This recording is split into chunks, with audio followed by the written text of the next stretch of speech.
حضرت علی المرتضیٰ فرماتے ہیں سیدہ فاطمہ نے کبھی مجھے کوئی کچھ کہا ہی نہیں، کبھی فرمائش ہی نہیں کی. ایک دن بیمار ہو گئی تو کہنے لگی، میں قریب بیٹھا تو میں نے کہا فاطمہ زندگی میں تو نے کبھی کچھ نہیں مانگا، اور عزت والے باپ کی عزت والی بیٹی، میرا دل کرتا ہے کوئی فرمائش تو کر دو. تو حضرت فاطمہ کہنے لگی علی اگر ایک انار مل جائے نا، اگر ایک، میرا دل کر رہا ہے اگر ایک انار مل جائے، ایک انار مل جائے تو طبیعت چاہ رہی ہے انار کھانے کو. مولا علی شیر خدا فرماتے میں گیا، ایک انار خریدا بازار سے، 1 دینار تھا میری جیب میں. انار خرید کے جب واپس پلٹا نا تو کہتے ایک بوڑھا شخص، ہونٹوں پہ کمزوری، آپ فرماتے ہیں میرے باپ دادا کی عمر کا، لڑکھڑاتے اس کے ہاتھ اور کہنے لگا علی میں بھوکا ہوں کئی دنوں کا. حضرت علی فرماتے ہیں میرے پاس وہ 1 دینار تھا جس کا انار آ گیا.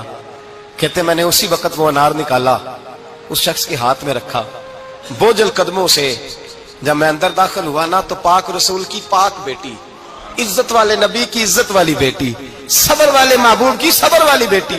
کہتے ہیں جب میں نے اپنا قدم اندر رکھا دروازے کے تو فاطمہ نے میرا اترا ہوا چہرہ دیکھا تو کہنے لگی علی پیسے اللہ کے راستے میں دے آئے ہو، خیرات کر رہے ہو.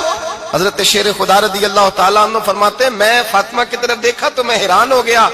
میں نے کہا فاطمہ تجھے، کہنے لگی مجھے یقین ہے آپ انار لینے گئے تھے، آپ نے خرید بھی لیا تھا، اور مجھے پتا ہے علی میرے ساتھ بے وفائی ہو ہی نہیں سکتی، یہ کسی سوالی نے مانگ لیا ہوگا. علی آ جا، مجھے انار کھانے سے وہ سکون نہیں ملا جو تو اللہ کے راستے میں دے آیا ہے تو سکون ملا ہے، کھانے سے نہیں ملا جو تیرے دینے سے ملا ہے.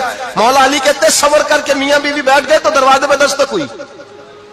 کہتا میں اٹھ کے دروازے پہ گیا تو حضرت سلمان فارسی دروازے پہ کھڑے تھے.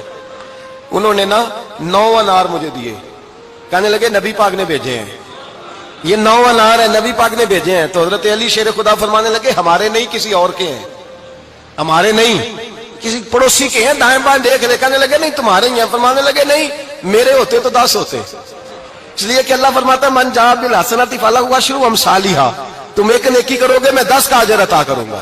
فرمایا میرے ہوتے تو 10 پورے ہوتے، اللہ رسول نے بھیجا اور میرا یقین کمزور ہو سکتا ہے، میرے ہوتے تو 10 ہوتے، یہ 9 ہے. حضرت سلمان فارسی نے جیب میں ہاتھ ڈالا، 10واں بھی نکالا، کہا علی تیرے 10 ہی تھے، میں تو تیرا امتحان لے رہا تھا. 10 ہی تھے تیرے. یقین کی دولت زنجیریں کاٹ دیتی، یقین کی دولت انسان کو نواز دیتی. جب تو لڑکھڑاتا ہوا آیا ہے، میرے نبی پاک نے فرمایا یوں نہ کہا کر کے یا اللہ چاہے تو دے چاہے تو نہ دے، جب مالک سے مانگ تو کہا کر یا اللہ تجھی سے مانگنا ہے، میں لے کے اٹھوں گا، تو مجھے دے گا. فرمایا جتنا تیرا یقین کامل ہوگا اتنا ہی اللہ تجھے جھولی بھر کے عطا فرمائے گا.